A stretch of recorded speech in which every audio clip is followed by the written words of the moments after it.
नमस्कार दोस्तों।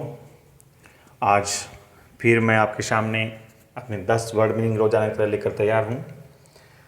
तो चलो देखते हैं बिना टाइम वेस्ट किए हुए 10 वर्ड मीनिंग। उम्मीद करता हूँ कि लगातार सभी देख रहे होंगे, सभी नोट कर रहे होंगे। तो चलिए देखते हैं। आज का पहला जो वर्ड मीनिंग मैंने लिया है वो है प्रॉपर्टी। प्रॉपर्टी को हिंदी में कहते हैं संपत्ति, यानी अपने पास जैसे होती है ना कि मेरे पास ये घर है, इतनी ज़मीन है, इतने पैसे हैं, इस सब चीज़ वो सब क्या आती है, वो संपत्ति। यानी मेरे पास धन कितना है, मेरे पास असेस्ट कितने हैं, ये संपत्ति। संपत्ति इंग्लिश में कहते हैं मेरी ये प्रॉपर्टी है, उसको प्रॉपर्टी बोला जाता है।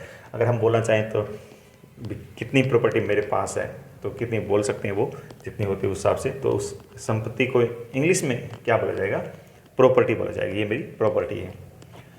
आगे वाला सेकंड लिया है मैंने रूफ, यानी छत। यानी छत को इंग्लिश में क्या कहेंगे, रूफ। छत को इंग्लिश में क्या कहेंगे, रूफ।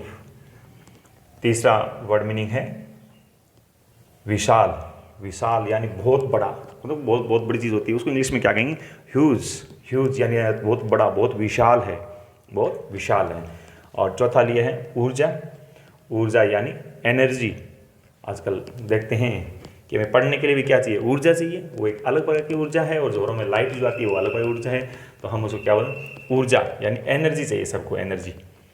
तो ऊर्जा को इंग्लिश में क्या कहेंगे, एनर्जी। एनर्जी स्पेलिंग हो जाए ENERGY। और आगे लिया है प्राचीन, एंशियंट। यानी कोई वस्तु हम बताना चाहेंगे ये बहुत पुरानी है, उसको अगर हम जैसे इतिहास पढ़ते हैं उसमें बोलते हैं प्राचीन। तो प्राचीन है, बहुत पुरानी, उसको इंग्लिश में क्या कहेंगे, एंशियंट। जैसे एंशियंट हिस्ट्री। तो एंशियंट हिस्ट्री उसमें क्या लिखा रहता है, उसमें लिखा रहता है कि हाँ ये हिस्ट्री की बात आती है तो क्या बोला था उसमें, प्राचीन। तो हम इंग्लिश में प्राचीन क्या कहेंगे, एंशियंट। अब आधुनिक, आधुनिक भी होता है, ऐसे हिस्ट्री बोला जाता है, मॉडर्न हिस्ट्री। तो मॉडर्न की स्पेलिंग हो जाए MODERN, और आधुनिक को इंग्लिश में कहेंगे मॉडर्न। और आगे वाला वर्ड है धुआं। धुएं को इंग्लिश में क्या कहेंगे, घरों में हम चूल्हा जलाते हैं उसमें क्या निकलता है, धुआं निकलता है, बड़ी बड़ी फैक्ट्री में धुआं निकलता है, उसको क्या कहेंगे, स्मोक। स्मोक यानी धुआं, SMOKE, स्मोक स्पेलिंग हो जाएगी। आगे वाला जो वर्ड लिया है हमने वो है आंगन। आंगन, घर में आंगन होता है उसमें बोलते हैं हम, या कोई जगह होती है ऐसे, ठीक है। किसी आंगन नहीं है, शहरों में नहीं है तो कोई दिक्कत नहीं, लेकिन छोटा होता है, गांव में बड़ा होता है, उसी को हम इंग्लिश में क्या कहेंगे, आंगन को यार्ड। क्या कहेंगे इंग्लिश में, आंगन को कहेंगे यार्ड। इस तरह देखते हैं आगे यूनिफॉर्म। आगे वाला वर्ड क्या लिया आपने, यूनिफॉर्म। यूनिफॉर्म यानी पोशाक, जो स्कूल में पहनते हैं। स्कूल में जब बच्चे अपन जो ड्रेस कोड लगा होता है उसको क्या बोला जाता है, यूनिफॉर्म। यानी हमने कोई ड्रेस कोड पहना है स्पेशल, उसके लिए क्या बोलते हैं, यूनिफॉर्म। कपड़े बोलते हैं हम पहने, कपड़ा पहना है, लेकिन कपड़े तो हर कोई पहन सकता है, लेकिन पोशाक जो स्पेशल, जैसे पुलिस वालों की यूनिफॉर्म होती है, या किसी भी जो सर्विस करते हैं उनके लिए, या स्कूल में बच्चे जाते हैं तो उनको यूनिफॉर्म बोला जाता है। तो इंग्लिश में पोशाक को क्या कहेंगे, यूनिफॉर्म। और लास्ट 10वां वर्ड आज का आपने लिया है शपथ। जो शपथ आपने की है कि घरों के अंदर रहेंगे, कोरोना को भगाएंगे, उसको इंग्लिश में क्या कहेंगे, शपथ लेने को, ओएथ। और क्या होता है इंग्लिश में, और शपथ लेना, यानी और मैं आज शपथ लेता हूँ कि मैं घर से बाहर नहीं निकलूँगा। तो और स्पेलिंग हो जाएगी OATH।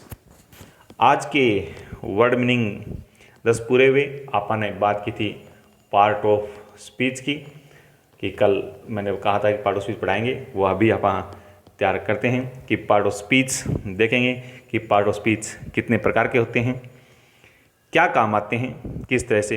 तो चलो देखते हैं पार्ट ऑफ स्पीच। देखिए, इंग्लिश ग्रामर में हम कुछ पढ़ते हैं तो सबसे बेसिक जो चीज़ होती है, यानी टेंस पढ़ लेना, और कुछ चीज़ें भी आती हैं, पैसिव वॉइस हैं, डायरेक्ट इनडायरेक्ट हैं, बहुत सी चीज़ें आएंगी, सेंटेंस पढ़ेंगे, लेकिन उससे पहले जो बेसिक ग्रामर होती है उसी को बोला जाता है पार्ट्स ऑफ स्पीच। तो पार्ट्स ऑफ स्पीच में हम देखेंगे कि इस टॉपिक के अंदर ये कितने प्रकार के होते हैं। मैं आपको बताऊंगा कि ये 8 प्रकार के होते हैं, कहाँ कहाँ काम आते हैं, फिर हम इनको एक एक के पढ़ेंगे। आज किसे पार्ट ऑफ स्पीच कहते हैं इसके बारे में बताना जा रहा हूँ, तो ध्यान से सुने। ये मैंने लिखा है ऊपर पार्ट्स ऑफ स्पीच इंग्लिश में लिखा है, लेकिन मैं हिंदी में समझाऊंगा, क्योंकि हम जो स्टार्ट कर रहे हैं वो इंग्लिश पढ़ रहे हैं लेकिन हिंदी माध्यम से, कि हमें समझ में आए पूरा। इंग्लिश टू इंग्लिश पढ़ाया जाएगा तो हम उसको समझ नहीं सकते हैं।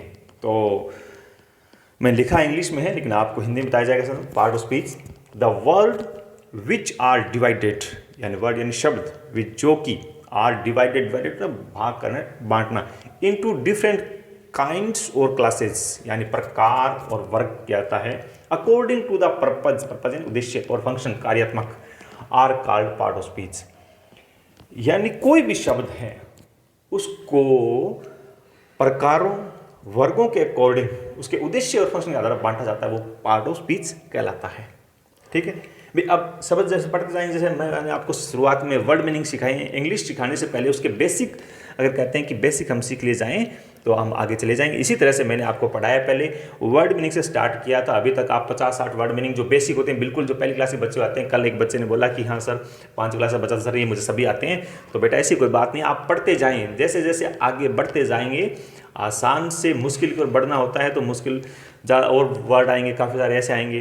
तो ये पार्ट ऑफ स्पीच है। आज मैं लिखा है part of speech are 8 in numbers, यानी संख्या में कितने होते हैं, 8 होते हैं, जिसमें नंबर 1 है।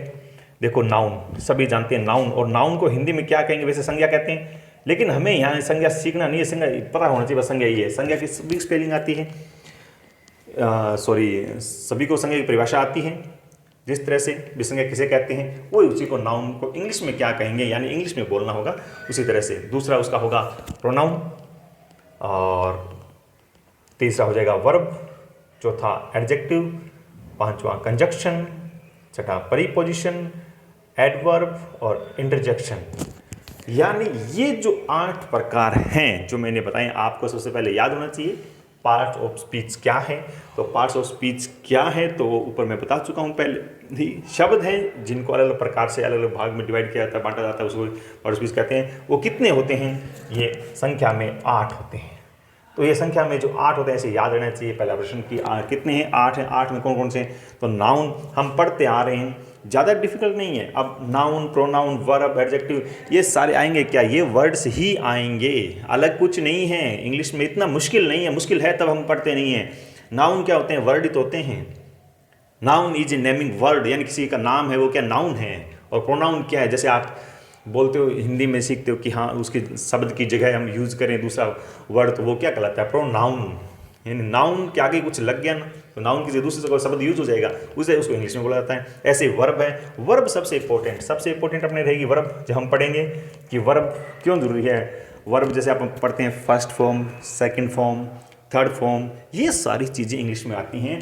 तो ये 8 प्रकार पढ़ लोगे, उसके बाद में आपको जैसे टेंस पढ़ोगे तो कोई दिक्कत नहीं आएगी टेंस समझने में। वरना अगर डायरेक्ट टेंस करते हो, हाँ टेंस रीढ़ की हड्डी है इंग्लिश में, लेकिन टेंस से पहले भी पढ़ने से ये होता है कि टेंस में आपको सेंटेंस बनाओगे, सेंटेंस में आपका फॉर्मूला होना चाहिए, आपको वर्ब की फॉर्म आनी चाहिए, नाउन क्या है, प्रोनाउन क्या है, एडजेक्टिव क्या है, एडजेक्टिव मतलब विशेषण, तो विशेषण कैसे कहाँ लगता है, कंजक्शन कहाँ जोड़ा जाता है, प्रीपोजिशन कहाँ लगती है, प्रीपोजिशन कौन विशेष से पहले कोई शब्द लगाता है, जैसे इन, एट है, ये प्रीपोजिशन कहलाती हैं। एडवर्ब है, वर्ब के साथ में कुछ ऐड कर दिया, वैसे इंटरजेक्शन भी जोड़ने को काम करता है। तो इस तरह से ये सारी जो चीज़ें आती हैं ये पार्ट ऑफ स्पीच में आती हैं, और मैं कहता हूँ ये बहुत इंपॉर्टेंट है, आप ध्यान से देखते रहिए। आज मैं इतना ही बताऊंगा आपको, सिर्फ आप ये नोट कीजिए कि पार्ट्स ऑफ स्पीच कहते हैं। आज इसी पे मंथन कीजिए कि पार्ट ऑफ स्पीच क्या है, क्योंकि कोरोना काल के अंदर जो हम पढ़ाई कर रहे हैं वो बहुत इंपॉर्टेंट है।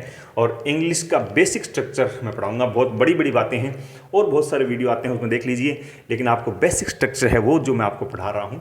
तो मेरे साथ बने रहिए, इनको लिखते रहिए और चैनल को सब्सक्राइब, लाइक और शेयर करते रहिए कि ज़्यादा से ज़्यादा देखें, ज़्यादा पढ़ें। और जिस अभी जो स्कूल में नहीं जा रहे हैं बच्चे हों, चाहे और भी कोई इंग्लिश सीखना चाहता है, ये मेरा वो बेसिक स्ट्रक्चर है। जो इंग्लिश सीखना चाहता है, जिसको बिल्कुल भी जीरो इंग्लिश आती है, वो भी इंग्लिश सीख सकता है यहाँ से। ऐसी कोई इसमें कोई दिक्कत नहीं है, बिल्कुल मैंने जीरो से उठाया है। ये मानो पहले क्लास के बच्चे को आप पढ़ाओगे तो वो भी सीख जाएगा।